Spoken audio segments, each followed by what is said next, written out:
The boy's small hand grips the door frame. His fingers are pale, trembling, no bigger than a sparrow's wing. 7 years old and watching his father, the man he has never heard raise his voice, the man who reads bedtime stories in a gentle whisper, pinning a woman against the concrete wall of an underground poker room on Walnut Street. Nicholas Russo's hand wraps around Clara Vasquez's throat. His veins bulge like cords beneath skin darkened by rage. His face distorts into something unrecognizable, something his own son does not know how to name. The fingers pressing against her neck are trembling. Not from weakness. From fury so absolute it shakes his entire body. Behind them, the poker table holds $200,000 in stacked bills. Cigar smoke coils through the air like a living thing. 12 armed men in tailored suits stand frozen, hands hovering near weapons, eyes locked on a scene that has never happened before and should never happen again. Clara's one eye is swollen shut from Marcus Webb's fist. Purple handprints already darken her throat like a collar she never consented to wear. But her other eye, wide, burning, terrified, is not afraid of the man whose hand grips her neck. She is afraid for him. She is afraid of what his son is seeing. Nicholas's face is inches from hers. His breath comes in ragged bursts. 14 years. 14 years since he sealed the nursery door and never allowed himself to speak his stillborn son's name aloud. 14 years of numbness, of moving through the world like a stone statue, of believing that feeling was a luxury he no longer deserved. And then she came, this invisible woman, this ghost who worked double shifts and ate leftovers from garbage bins, and something in his chest cracked open like ice breaking beneath weight. He found her letter in the underground poker room. 3 pages folded on the leather chair where she had Saturday. Her handwriting was careful, deliberate, the letters of someone who had learned English as a second language but refused to write it carelessly. If you are reading this, I am gone. I am leaving because loving you is the cruelest thing I can do to you. I love you more than I love breathing. More than I love the possibility of ever being more than invisible. But the man I worked for will never stop. He will find you. He will hurt the people around you. So I am choosing to disappear before that happens. I am choosing to take the pain with me so you do not have to carry it. I love you, Nicholas. Even though I have no right. The letter fell to the floor as he read those last 4 words. His hand shook. His vision blurred. He had torn through the hallways of his own building like a man possessed, his men scrambling behind him, asking questions he could not answer because he did not have words for what was happening to him. He found her in this room. Sitting at the poker table. About to slip out into the winter darkness when the city was asleep. And he had snapped. The boy's whisper cuts through everything. Cigar smoke. The hum of electricity. The sound of 12 men holding their breath. Why is Daddy hurting Mommy? The words are simple. Innocent. A child asking a question he should never have to ask. But they carry the weight of devastation, of a world breaking apart, of a child's perfect image of his father shattering like dropped glass. Nicholas's hand trembles against Clara's throat. His eyes still locked on hers for 1 more second, 2 more seconds. Then he hears his son's voice. Really hears it. Not through a wall of rage but through 14 years of sealed silence, through the memory of a nursery he never entered, through the ghost of a child who never took a breath. His hand drops. Clara staggers forward, coughing, gasping, her palm pressed to her bruised throat. Nicholas turns toward the doorway where his 7-year-old son stands frozen, tears streaming down his small face, his Spider-Man pajamas wrinkled from sleep. In that single moment, everything stops. The world narrows to the space between a father and a son. Between a man who had forgotten how to feel and a child who had just witnessed the moment his father remembered how. Rocco exchanges a look with Nino that neither has ever seen before. In 15 years of working for Nicholas Russo, in 15 years of watching him move through violence and power with the precision of a perfectly programmed machine, they had never seen him move toward his son. They had never seen his face shift from rage to something that looked dangerously like breaking. But what neither of them understood in that moment was that this scene, this terrible, shattering scene, was the beginning of something no one could explain. A man sealed tight as a vault was opening. An invisible woman who believed she was nobody was about to become everything. Before we continue, drop a like if this story hits you. Share it with someone who needs to hear it and subscribe so you do not miss what comes tomorrow. Now, let us go back to the beginning.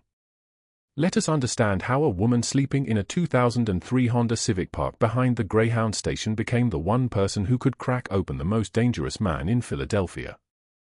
The story does not begin in an underground poker room. It does not begin with rage or revelation. It begins on a morning when the temperature dropped to 31 degrees and Clara Vasquez woke up shivering in a car that no longer belonged to her. The Honda Civic is parked behind the Greyhound station on Walnut Street. The windshield is frosted over, a thick layer of ice that catches the grey November light. Clara's breath is visible in clouds as she sits up, her spine cracking like wood. She has been sleeping in the back seat with her coat pulled up to her chin. The blanket, a thin, threadbare thing that might have once been blue, is tangled around her legs. She is 28 years old but could pass for 40. Her hands are calloused from 10 years of hotel work.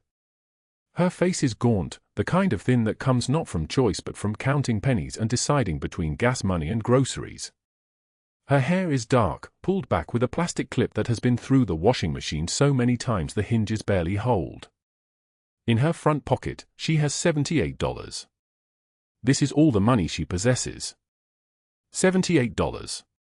She has 5 days before the hotel's payroll comes through, and even then, Marcus Webb will take his cut.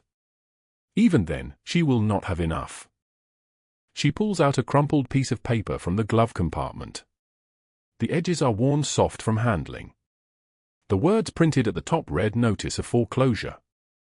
$22,000. That is what her ex-husband's medical debt has cost her. That is what the courts decided she owes even though she signed no papers, authorized no treatments, promised nothing. Her ex-husband walked out 7 years ago, and the debt followed her like a shadow. She has 5 days to save $8,000 or the bank repossesses her car. This car is not just transportation. This car is her home. This car is where her 7-year-old son Noah's drawings are taped to the window. This car is where she counts her tips at 2 in the morning and tries not to cry. Clara wipes the frost from the windshield with her palm. Philadelphia stretches grey and indifferent in front of her. The city does not see her. Restaurant patrons look through her rather than at her. She carries her entire existence in a weathered backpack stuffed under the driver's seat. Everything she owns fits under a car seat. She turns the key in the ignition. The engine turns over, reluctant, coughing like a wounded animal. But it starts. It always starts. She has learned not to take even this for granted. The car heater blows cold air. She turns it off and pulls back onto the street, heading toward the Grand View Hotel where she works the morning shift. $14 in tips on a good day. 8 on a bad one. She needs the good days. She always needs the good days. The Grand View Hotel sits on Broad Street in a neighborhood where luxury and decay stand shoulder to shoulder.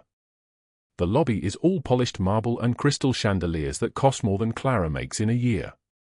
The suites on the upper floors rent for $250 a night. Clara enters through the service entrance. Her uniform is grey with white trim, the kind of uniform that makes her invisible. No guest looks directly at her. She is the woman who strips the sheets from their beds while they sleep. She is the woman who scrubs the soap scum from their bathtubs. Marcus Webb is in the basement office when she arrives. He is the general manager, a man of 53 with silver hair slicked back from his forehead and a gold watch that costs more than a car. He is speaking on his cell phone, laughing about something. His voice is loud, confident, the voice of a man who has never worried about anything in his life. He sees Clara and waves her inside. She knows what is coming. She has known for 17 weeks.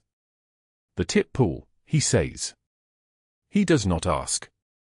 He states it like a fact carved in stone. I need to borrow another $100. Just this week. You understand. Cash flow problems. Temporary situation. Clara nods slowly. She does not speak. Speaking requires energy she does not have. This is the pattern. $100 a week. 17 weeks. Nearly $2,000 meant to save Noah from the foster system. Meant to keep them together when the bank comes calling. Meant to buy groceries that do not come from the dollar menu and gas that costs more than it should. Your shift is until 5, he says. He is already turning back to his computer. Do not leave early. She leaves the office and climbs to the 3rd floor. Room 307 is occupied by a businessman from New York. He has left his sheets bunched in the corner. His bathroom smells like expensive cologne and something darker that she does not want to name. She changes the sheets first, her hands moving in the muscle memory pattern they have perfected over 10 years. Strip, flip, tuck, smooth. Strip, flip, tuck, smooth. At 4:45, she collects her cleaning supplies. Her shift is technically over, but she stays an extra 15 minutes, as she always does. The work is never truly finished. There is always another bathroom to scrub, another mirror to polish, another invisible stain to remove. Marcus Webb finds her in the hallway outside room 316. The $100, he says. I did not see you put it in the office. I do not have it this week, Clara says. Her voice is trembling like a candle in the wind. I need it for my son's school fees. I do not care what you need it for, he says. His hand moves so quickly she does not see it coming. His fingers wrap around her wrist and twist. The pain is immediate and white-hot, like fire under her skin. Something cracks inside her wrist. It is not a loud sound. Just a small, dry snap like a branch breaking. The pain radiates up her arm. You will bring me the $100 tomorrow, he says. He releases her wrist and straightens his tie. His voice is calm, almost conversational. Or you will never work in this city again. Is that clear? She nods, unable to speak. Her wrist is already swelling. She pulls her sleeve down to cover the marks his fingers left on her skin. That night, she does not go home to the hotel where she rents a room by the week. Instead, she drives her Honda Civic to a quiet parking lot behind a closed factory. She needs time to think. Time to breathe. Time to figure out how she will explain this to Noah. At 2 in the morning, there is a knock on her car window. A woman in her 60s stands outside, wearing a cashmere coat that costs more than everything Clara owns. Her hair is styled perfectly. Her nails are manicured. Her jewelry is real gold and real diamonds. Her face is sharp, cruel, beautiful in the way that only cruelty can sometimes be. This is Cordelia Blackwood. She owns half the Grand View Hotel through a series of shell corporations. She is the silent partner. The invisible hand. And she has been watching Clara for weeks. May I sit? Cordelia asks, not waiting for an answer before opening the passenger door. The car suddenly smells like expensive perfume and something else. Something dangerous. You have a son, Cordelia says. Noah. He is 7 years old. He attends Lincoln Elementary School. He is in Miss Patterson's class. He likes dinosaurs and drawing pictures of dragons. Cordelia turns her head slowly to look at Clara. He does not know his mother is a criminal. He does not know she has a record from when she was 17. He does not know that his mother is also an illegal resident of this country. Clara's throat closes. She cannot breathe. When Marcus asked for the $100, Cordelia continues, he was testing you. I wanted to know if you would be cooperative. It appears you are not. She adjusts her coat. Your immigration status is very interesting, Clara. Your criminal record even more so. If the authorities learned about these things, your son would be placed in foster care. Do you understand? Clara understands. She has always understood. This is the precariousness of her life. One phone call. One word in the wrong ear. And everything falls apart. Do not report Marcus, Cordelia says. Do not go to the police. Do not speak to anyone. She opens the car door. Because if you do, I will personally ensure that your son is taken from you. And you will never see him again. The door closes. The woman walks back to her black Mercedes parked 3 spaces away. The engine starts. The car disappears into the night. Clara sits alone in the frozen darkness. Her wrist throbs. Her chest heaves. And for the first time in her life, she considers not fighting anymore. She considers simply disappearing and leaving Noah with a family that can actually care for him. She does not know that at this exact moment, less than 2 miles away, Nicholas Russo is sitting in his mansion on Society Hill. He does not know that a man who works for her hotel, a man named Vincent, is telling him about a woman who was assaulted at the Grand View. He does not know that Nicholas Russo will eventually meet her on a night when the temperature drops to 14 degrees and her car engine refuses to turn over. He does not know yet. But in 48 hours, everything will change. The story continues tomorrow. In the sprawling, restless city of Philadelphia lived a young woman named Clara Vasquez. To the wealthy hotel guests whose sheets she stripped at dawn and the restaurant patrons she served with downcast eyes, she was nearly invisible, just another chambermaid trying to survive in a world that had never made room for her. She existed in the spaces between other people's lives. She slept in her 2003 Honda Civic parked behind the Greyhound station where the overnight buses idled and diesel fumes seeped through her cracked windows like poison seeping into soil. The back seat was her bed. The front seat was her dresser. The wheel well was her bank. At 3 in the morning, when the temperature dropped and the wind howled through the parking lot, she would curl under a thin blanket purchased from a thrift store 5 years ago, the one with a stain on the corner that would never wash out, and she would not cry. Her tears had dried up somewhere on a bus between Jacksonville and here, somewhere on a road that led away from everything she had lost. At 5 o'clock every morning, before the sun thought about rising, Clara would drive to the gas station on Broad Street. She would park in the back where no one could see her. She would carry her clothes in a garbage bag into the bathroom that smelled like bleach and broken dreams. The mirror above the sink had a crack running down the middle like a scar, and in that fractured reflection she would wash her face using paper towels and tap water so cold it stung her skin until her cheeks turned red. She would practice smiling. Not a real smile, those had become expensive luxuries, but a service smile, the kind that made hotel guests feel welcomed, the kind that encouraged tips. She would pin her dark hair into the regulation bun. She would button her uniform. She would become invisible. By 6 o'clock, Clara arrived at the Grand View Hotel, a 12-story glass and steel structure that rose from Center City like a monument to everyone she would never be. The hotel lobby gleamed with marble and crystal chandeliers. The carpets cost more per square foot than her monthly car insurance. The guests who moved through those halls carried leather bags that weighed less than their jewelry, wore clothes that had never known the inside of a washing machine, spoke in voices that expected the world to listen. Clara did not use the front entrance. She used the service door, the one that opened onto a gray hallway that smelled like industrial cleaner and disappointment. This was the infrastructure of luxury, the hidden places where the invisible people worked. She clocked in at 6:45. Her shift would end at 2 in the afternoon. 8 hours of stripping beds, scrubbing toilets, emptying trash bins filled with what wealthy people discarded without thought. A half-eaten sandwich wrapped in white paper. A silk scarf with a 2-inch tear. Flowers, actual fresh flowers, wilting in a crystal vase because the guest had simply abandoned them mid-vacation.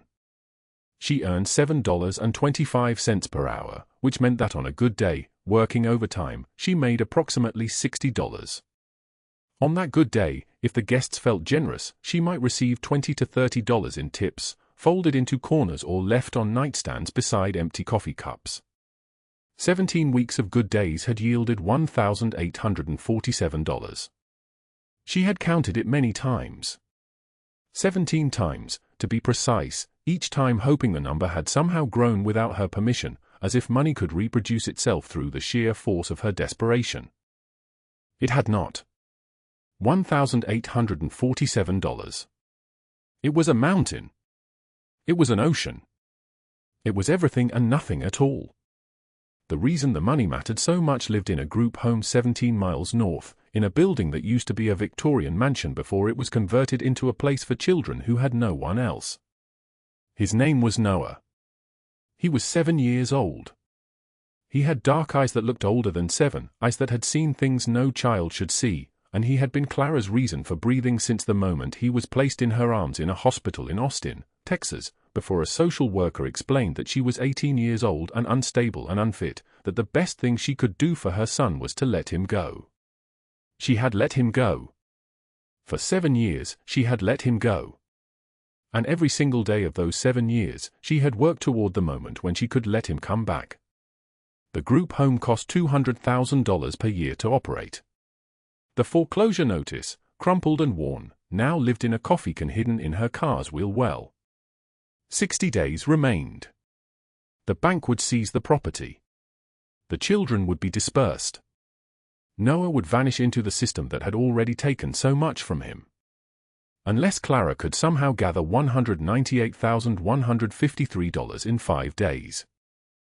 The mathematics of it were impossible. The hopelessness of it was absolute. She climbed anyway.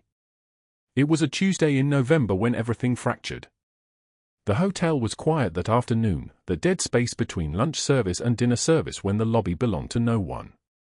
Clara had been stripping room 612, a corner suite where a businessman had left $312 worth of room service uneaten, when she heard footsteps in the hallway.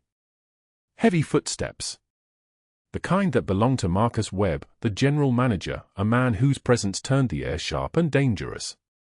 He was 53 years old and carried his violence the way other men carried briefcases. His suit was navy blue, expensive, tailored to fit his broad shoulders. His hair was dark with gray threading through it like silver wire. But it was his eyes that made people afraid, pale blue, colorless, the eyes of a man who had learned long ago that cruelty could be profitable. He opened the hotel room door without knocking. Clara was on her knees, tucking hospital corners into a fitted sheet. She did not stand. She did not speak. She simply waited, because speaking had never improved her situation with Marcus Webb. Speaking only gave him reasons to smile. "How long have you worked here?" he asked. 3 years and 4 months, she said quietly. "And in that time, you have taken tips from guests." "Correct." "Yes." 17 weeks of tips. He stepped into the room. The door closed behind him. $100 of those tips came from a guest in room 718 last Tuesday. Room 718 is mine. I was conducting business there. Those tips were left on the nightstand. They were mine. Clara's hands trembled. She set down the sheet. "The guest left the money in my section. The guest gave it to me. The guest gave it to you because you asked them to." He moved closer. His shadow fell across the bed. "You have been stealing from me, Clara." "No." Her voice had become very small. "No, I would never." He grabbed her left wrist and twisted it backward. The pain was immediate and breathtaking, a white-hot electric shock that ran from her hand to her shoulder. She heard a sound, a small cracking sound, like ice breaking on a frozen lake, and then the pain became so large that it consumed everything else. "You will not report this." His voice was quiet, almost conversational. "You will not go to the police. You will not speak to anyone. And you will not take money from my room ever again." He released her wrist. She fell onto the bed, gasping, cradling her hand against her chest. The skin was already swelling, already darkening into purple. "If you disobey me," he said, "I will make certain that you never work in this city again. No restaurant will hire you. No hotel will hire you. You will be finished." He left. The door closed. Clara remained on the bed, alone with her broken wrist and her broken dreams, and the silence was so complete that it felt like drowning in air. That night, at 9 o'clock, a black Mercedes pulled into the parking lot behind the gas station. A woman emerged, tall, blonde, wearing a camel coat that cost more than Clara's car. Her name was Cordelia Blackwood.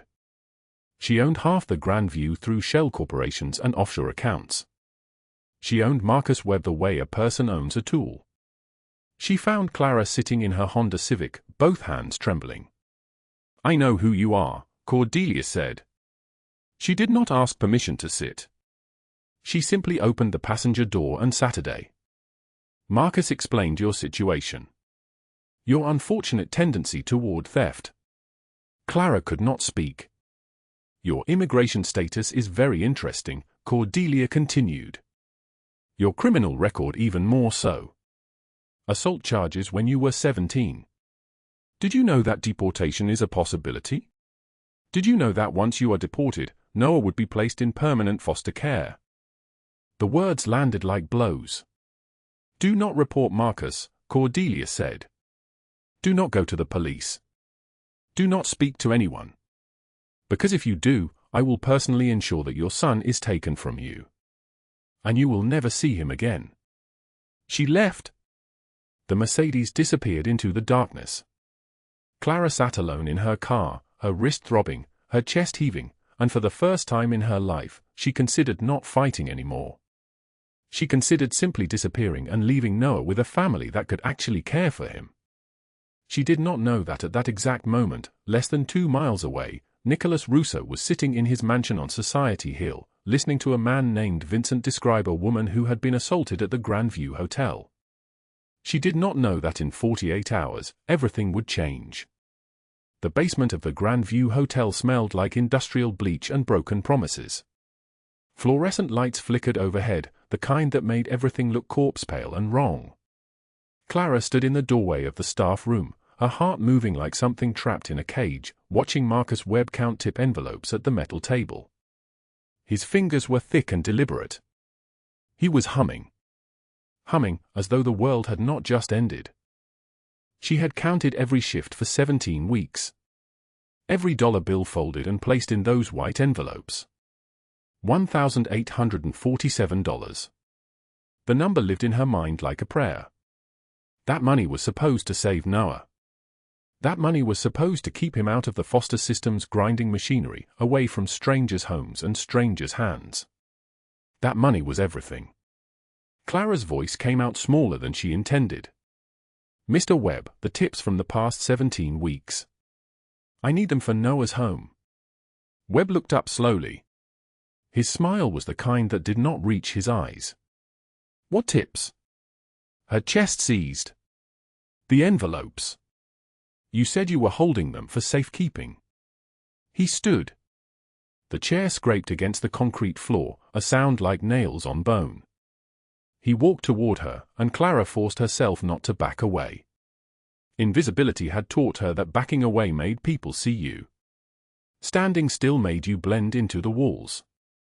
I don't know what you're talking about, sweetheart, he said. The word sweetheart landed like a slap.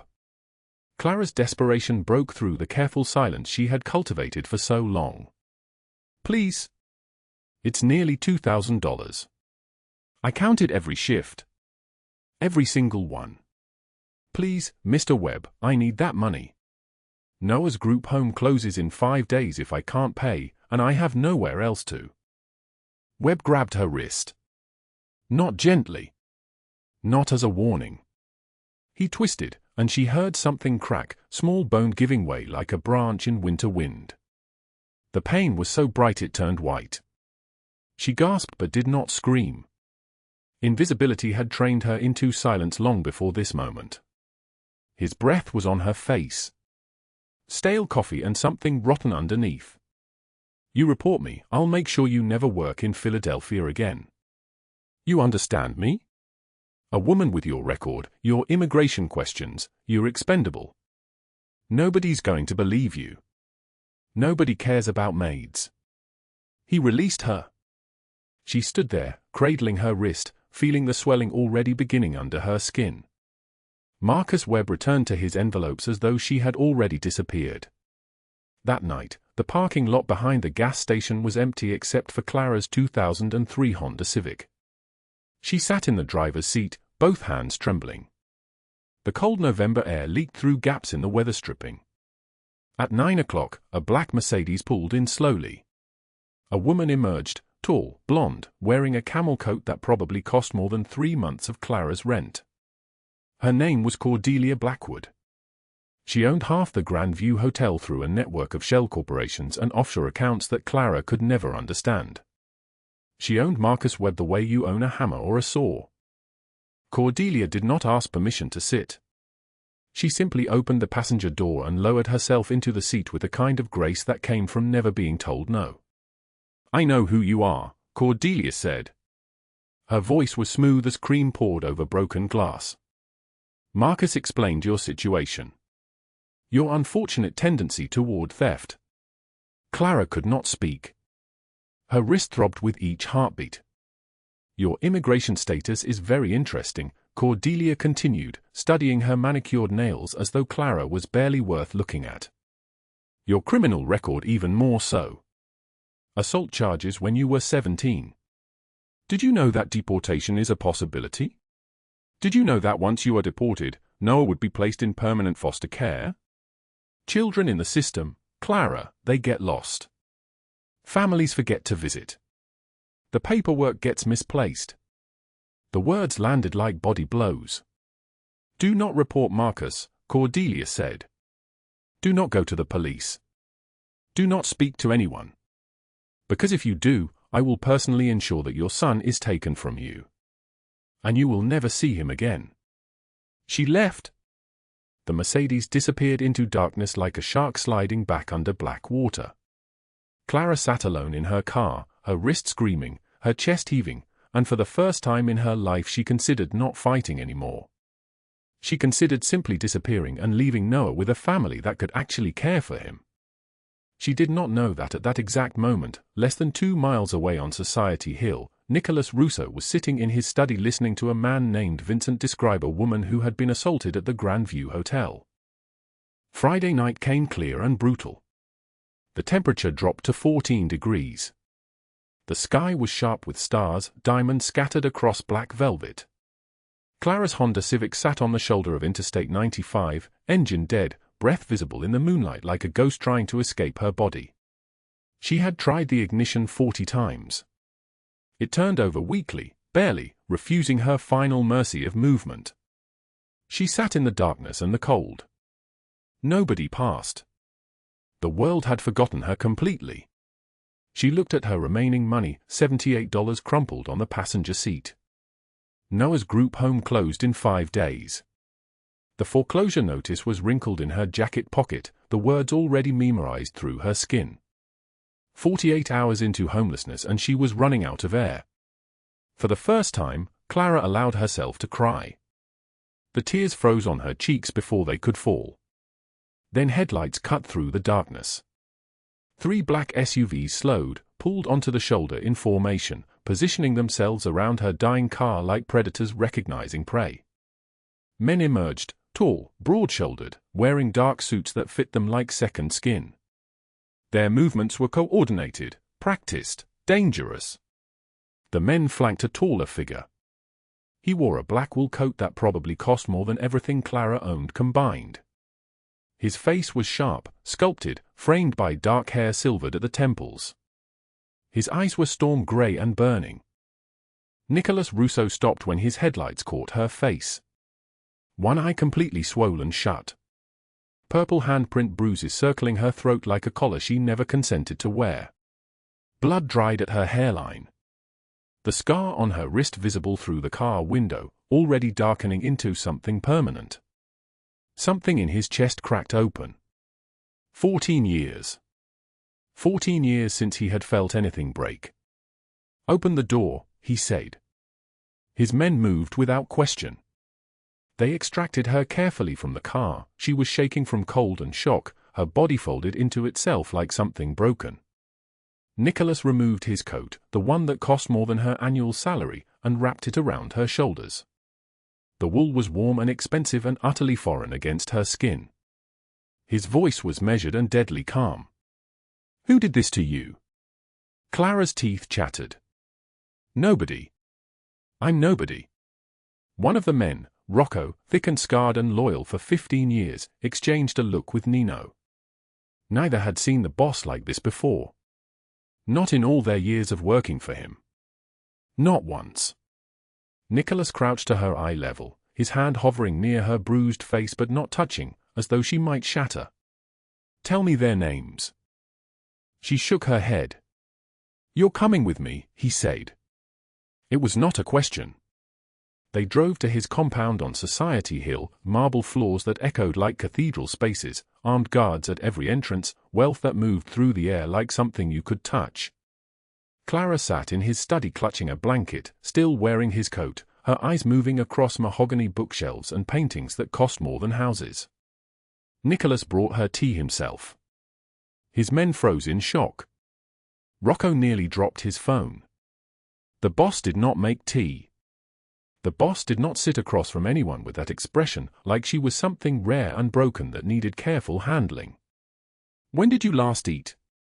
Nicholas asked. She could not remember. He ordered food.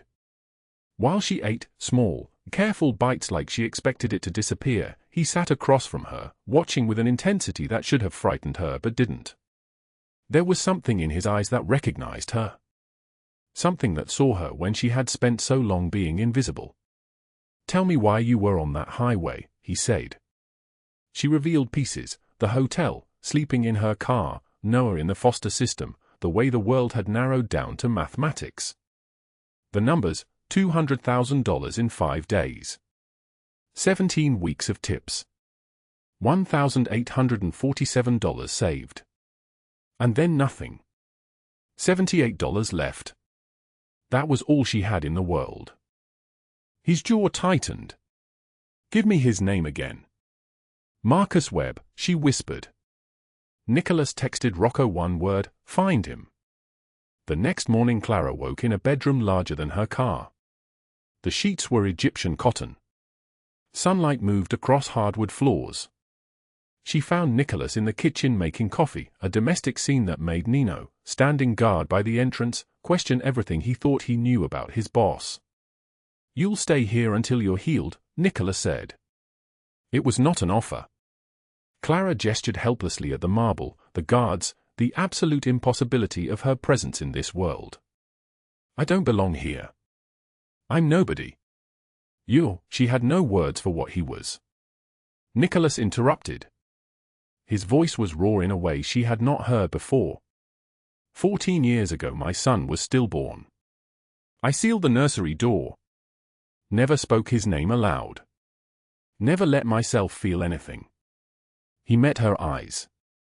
Then I saw you on that highway and something broke open. Silence stretched between them like a held breath. Clara whispered, why would you help me? Because nobody should be invisible, he said. That afternoon Marcus Webb appeared at the compound gates, aggressive and stupid, shouting demands into the intercom. Security called Nicholas. He walked to the gate himself, something he never did. Webb recognized him, recognition and fear dawning simultaneously. You touched her, Nicholas said very quietly.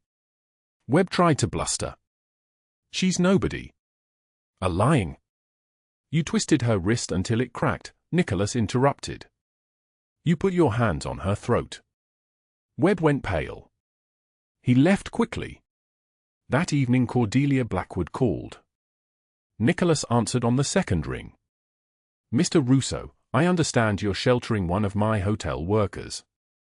Clara Vasquez is a liability. Immigration issues, criminal history. I'm sure you understand discretion. You threatened her, he said. I protected my interests, she replied smoothly. Surely you respect that. What I respect is about to change significantly for you, Ms. Blackwood. He hung up. Told Rocco, both of them. I want everything. Nicholas arranged a supervised visit. Noah was 7 years old and small and afraid. But when he saw Clara, he ran despite the foster workers' protests and buried his face in her shoulder. She held him and wept. From the doorway Nicholas watched, and for the first time in 14 years he opened the sealed nursery door. He stood in the dust-covered room and whispered his dead son's name aloud. Late that night Clara sat in the study writing a letter with shaking hands. She loved him. The realization had arrived quietly, like snow. But Marcus Webb had called 3 times with escalating threats. Cordelia Blackwood had sent lawyers with deportation papers. She would not let her danger become his. She wrote, "You gave me something I thought impossible, to be seen. But I won't let my darkness become yours. By the time you read this, I'll be gone."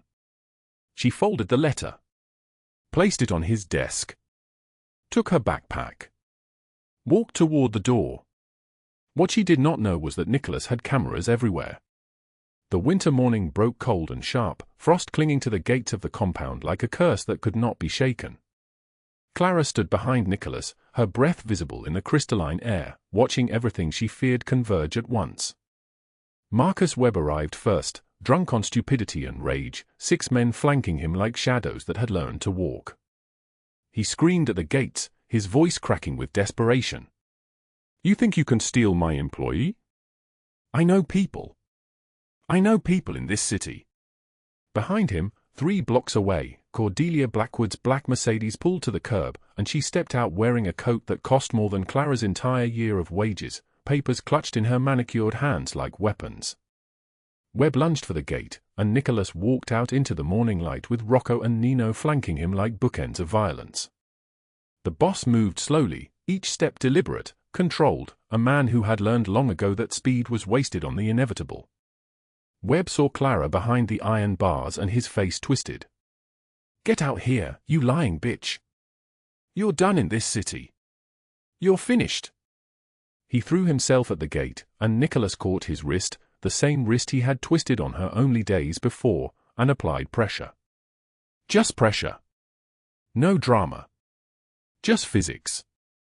Webb crumpled to his knees, screaming, and Nicholas's voice came out very quiet, like a blade wrapped in ice. "You touched her. You stole from her. You threatened her. And you thought there would be no consequence." Webb sobbed, his face contorted, his body convulsing with panic. Nicholas released him and turned toward the driveway where Cordelia Blackwood now stood, flanked by 2 immigration officers in federal uniforms and 3 Philadelphia police officers whose badges gleamed in the winter sun, all purchased, all paid for, all absolutely certain of their legal authority. Cordelia stepped forward, her heels clicking against the frozen pavement like a metronome counting down the last moments of her power. She carried herself like a woman who had spent 40 years believing the law bent to her will, that money could purchase immunity, that her social standing transcended consequences. "Clara Vasquez," she announced, her voice imperious and clipped. "This woman is here illegally, harboring a fugitive status from a juvenile conviction in her file. She has stolen hotel property, linens, silverware, documented items. I am here to collect her and press charges. Officers, please enter and secure the premises." The immigration officers moved toward the gate. Cordelia's lawyers flanked her, their briefcases glossy and confident. One of the police officers reached for the gate handle. Nicholas stepped forward. He did not raise his voice. He simply stood in the space between them and the compound, his presence suddenly taking up all the oxygen in the morning air. "Those officers are not coming inside," he said. "Neither are you, Ms. Blackwood." Cordelia's face changed. In that moment, recognition bloomed, not recognition of his face, which she did not know, but recognition of the kind of power that cannot be purchased at any price. Her composure flickered like a candle in wind. "You cannot refuse a federal warrant," she began, but her voice had lost its edge. "I already have," Nicholas replied. He turned slightly, and Rocco stepped forward, and something in the way he moved caused the immigration officers to exchange looks and suddenly remember other appointments, other cases, other places they urgently needed to be. They melted away. The police officers followed moments later, their authority evaporating like morning mist. Only Cordelia remained, her lawyers suddenly invisible, her purchased legitimacy crumbling to ash. Behind the gate, Clara watched this unfold. Watched the men who had seemed so immovable, so permanent, suddenly dissolve. Watched the woman who had whispered threats about her immigration status, her criminal record, her complete expendability, suddenly understand what expendability meant. The weight of it all, the years of invisibility, the stealing, the hunger, the cold nights in the Civic, the fear that had lived in her chest like a second heartbeat, pressed down on her shoulders until she could barely stand. She thought of running. Her feet knew the way, through the back door, down the garden path, through the service exit, into the Philadelphia streets where she had learned to disappear so completely that even mirrors couldn't find her. Nobody would blame her. She had spent 28 years learning to vanish, to make herself small, to fit into the spaces between other people's lives without disturbing the air around them. It was what she knew. It was what felt safe. She took a step backward. Then another. Her hand moved toward the door leading deeper into the compound. The frost on the ground crunched beneath her worn shoes, and she could taste the cold on her teeth, and her hands were shaking because everything in her was screaming to run, to hide, to become nobody again because nobody could hurt nobody. Then Noah's voice broke through the morning like a bell. Clara! He stood at the upstairs window, his small face pressed against the glass, and he was screaming her name. Not yelling. Not crying. Just calling. Just one person in the entire world who had always seen her, had always known her name, had always refused to let her disappear. She stopped. She turned back. And she walked toward Nicholas instead of away from him, her legs moving against every instinct that had kept her alive for 28 years. She stood beside him, and she whispered, "I'm not running." Nicholas looked at her then, and something fierce moved behind his eyes, something ancient and protective and utterly merciless. He nodded once to Rocco. What happened next was orchestrated like a symphony composed in violence. 12 men in black moved like ghosts from the compound, from vehicles parked on surrounding streets, from shadows that seemed to have been waiting all along. They moved in absolute silence. Webb's men found themselves on their knees in seconds, disarmed, their weapons gathered like toys. Rocco grabbed Webb by the collar and lifted him off his feet as though he weighed nothing at all, as though gravity had made an exception in his favor. Webb began to beg. His words came out broken and fragmentary. "Please, please, I'll give it back. I'll give all of it back. I'll disappear. I'll leave the city. I'll never." Rocco threw him into the trunk of a black SUV with a finality that ended the conversation. The engine started. The vehicle pulled away into the winter morning, and Marcus Webb, screaming, vanished into the city like something that had never truly existed at all. Nino had Cordelia by the arm now, her designer coat torn, her perfectly arranged hair coming loose, her face stripped of its careful composure. She tried authority. She tried threats. She tried to remind them of her connections. "You cannot do this. I have lawyers, I have influence, I have resources." "You had them," Nicholas interrupted, his voice absolutely final. Past tense. He stepped closer, and Cordelia went pale, not the pale of fear but the pale of understanding, the moment when a person comprehends that every shield they have built is hollow. "Your real financial records have already been sent to the FBI," he said. "The shell corporations, the money laundering, the systematic exploitation of immigrant workers. The 3 federal agents raiding your hotel are arriving in approximately 40 minutes. Every property. Every account. Every transaction for the last 12 years.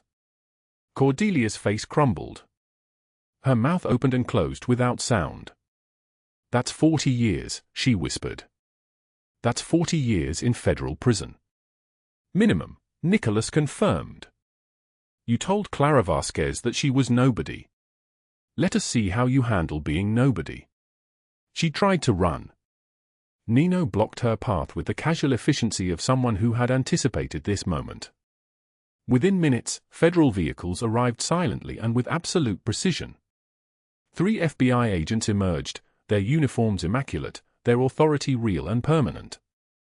They placed Cordelia Blackwood in handcuffs. They read her rights. They led her to the vehicle, and the entire street seemed to hold its breath. The perp walk was captured by cameras that had somehow materialized from nowhere. Her expensive coat dragged through the frost and dirt. Her face, so carefully constructed and maintained, crumpled into something unrecognizable.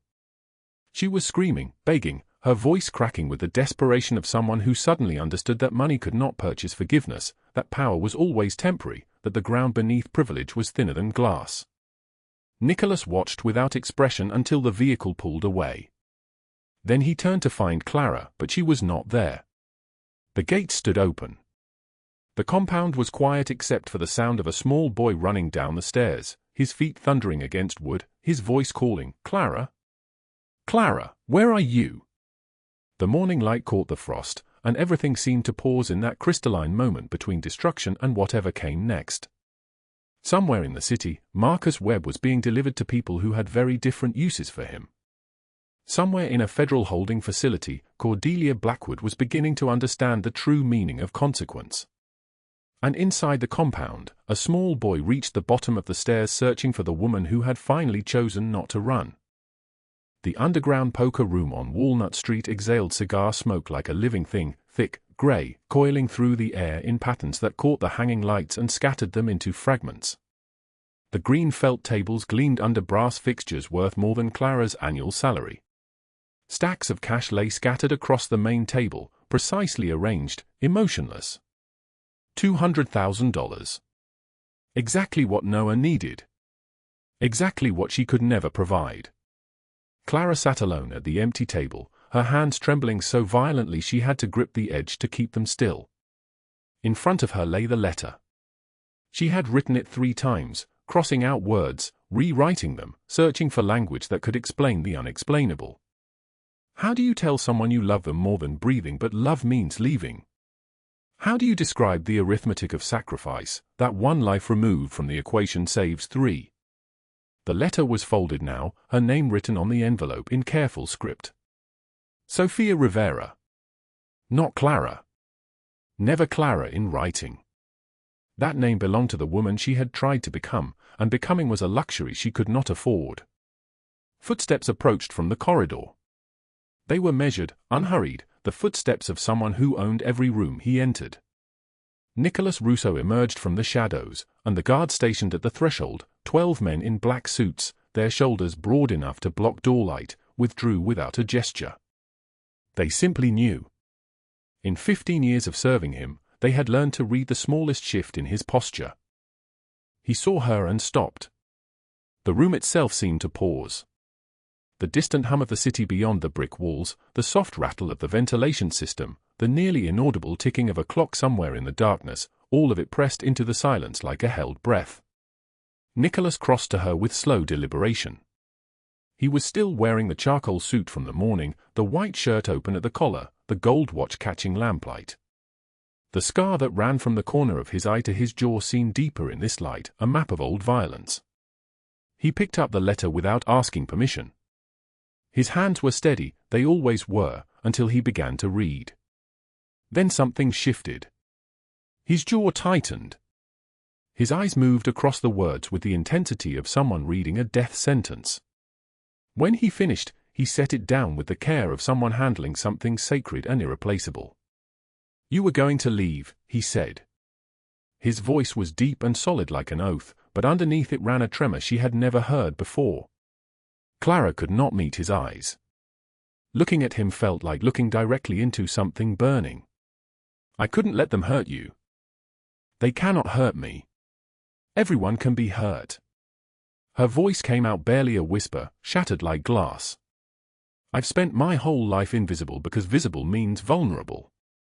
I was trying to protect you. The way you protected me."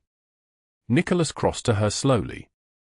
When he reached her, he did something that no one in the compound had ever witnessed. He lowered himself onto one knee. This man who had built an empire on the principle that showing weakness meant showing mortality, who had sealed himself in ice for 14 years, knelt in front of a woman who had been sleeping in her car 6 weeks ago. "I lost my son 14 years ago," he said. "I sealed that part of myself closed. I built walls so high nothing could penetrate them. Then I saw you broken and bleeding on that highway with one eye swollen shut, and everything I'd buried came back with a force I could not control. Clara's hand rose to his face. Her fingers traced the line of his scar with a tenderness that contradicted everything she had planned. Touch could be a weapon. She had learned that from Marcus Webb. But touch could also be a prayer. "You made me feel again," Nicholas continued. His voice cracked. "You think I would let you disappear?" "I'm still nobody," Clara whispered. "You are everything." He kissed her in that moment, softly at first, like a question, then with the desperation of someone who had believed himself incapable of desperation. Her bruised throat, where Marcus Webb's hands had left purple marks like a collar she never consented to wear, pressed against his gentle fingers. Contrast. The difference between violence and tenderness written across her skin. Small footsteps thundered down the corridor. They separated. Noah appeared in the doorway, his 7-year-old frame silhouetted by the light from the hallway beyond. He was dressed in pajamas that were too large, Nicholas's, Clara realized. His dark hair was still damp from a bath. He stared at them both with the unfiltered curiosity of a child who has learned not to ask too many questions about adult behavior. "Are you Clara's prince?" Noah asked. The question hung in the air like a held note. Clara laughed through tears. Nicholas's expression transformed from the tender vulnerability of moments before into something she had never seen. Fear. Pure, unguarded fear. Not of enemies or federal agents or men with guns, but of failing someone he loved. He started to step backward, old instinct reasserting itself, muscle memory of isolation. But Clara took his hand. She held it firmly, anchoring him. Noah ran forward and threw his small arms around both of them. Nicholas lifted the boy, his arms remembering the weight of a child for the first time in 14 years, remembering the son he had lost, suddenly understanding that he had found something worth more than every empire he had built. Then Nicholas's phone rang. The sound was a blade cutting through the moment. He stared at the screen. His face transformed, the gentle man disappearing, replaced by something colder and more dangerous. Something lethal. "Rocco," he answered. His voice was flat. "What?" Clara could not hear Rocco's response, only the urgent cadence of it, only Nicholas's face as it went absolutely still. "He what?" A pause. Then, "Send Nino to the eastern checkpoint. Get a team to the hospital. Now." He ended the call and looked at Clara with eyes that had become a different color entirely, storm gray, distant, belonging to someone who operated in a world where mercy was a luxury item. "Webb escaped," he said quietly. "He escaped the handoff with Calabrese." Clara's stomach dropped. Noah was still in Nicholas's arms, his small hands wrapped around the man's neck. The boy didn't understand yet. But he would. He would understand very soon. Nicholas lowered Noah gently into Clara's arms, though he moved like it required an act of will beyond normal human capacity. "Take him to the back room. The one with the reinforced door. Lock it." "What are you going to?" "Now, Clara." She had heard him give orders before. This was different. This was the voice of a man stepping into a role he had cultivated for 25 years. She moved without arguing, gathering Noah against her chest, feeling the small boy's confusion like a weight against her heart. "I don't want to go," Noah whispered. "I want to stay with you and Dad." The word stopped her. Dad. It was the first time Noah had called him that without uncertainty or hesitation. She climbed the stairs as quickly as she could, Noah's arms wrapped around her neck, and locked them both in the small room in the back corridor. She could hear Nicholas descending the opposite staircase. She could hear the guards moving into position. The fortress preparing for siege. Then came the crash of breaking glass and splintering wood. Marcus Webb had come for his final reckoning. 3 blocks away, federal vehicles were already in motion, sirens off, lights dark, moving through the Philadelphia night like sharks through water. But they would be minutes too late. In the poker room, surrounded by stacks of blood money and the lingering scent of expensive cigars, everything balanced on a knife's edge. And upstairs, in the reinforced room, a small boy whispered a question that would echo through the compound for years to come: "Why is Daddy hurting Mommy?" The violence that followed would be swift, surgical, complete. But it would be marked by a single moment, a child's innocent misunderstanding that would shatter a man's carefully constructed world and teach him something about control he had spent 14 years refusing to learn. This was the moment everything changed. This was the moment the Mafia boss lost his grip and, in losing it, found something worth holding onto forever. If this story touched your heart, please subscribe to the channel, like and share this video with the people you love. Every comment you leave is a precious source of motivation. We wish all of you good health, a joyful life, and days filled with peace.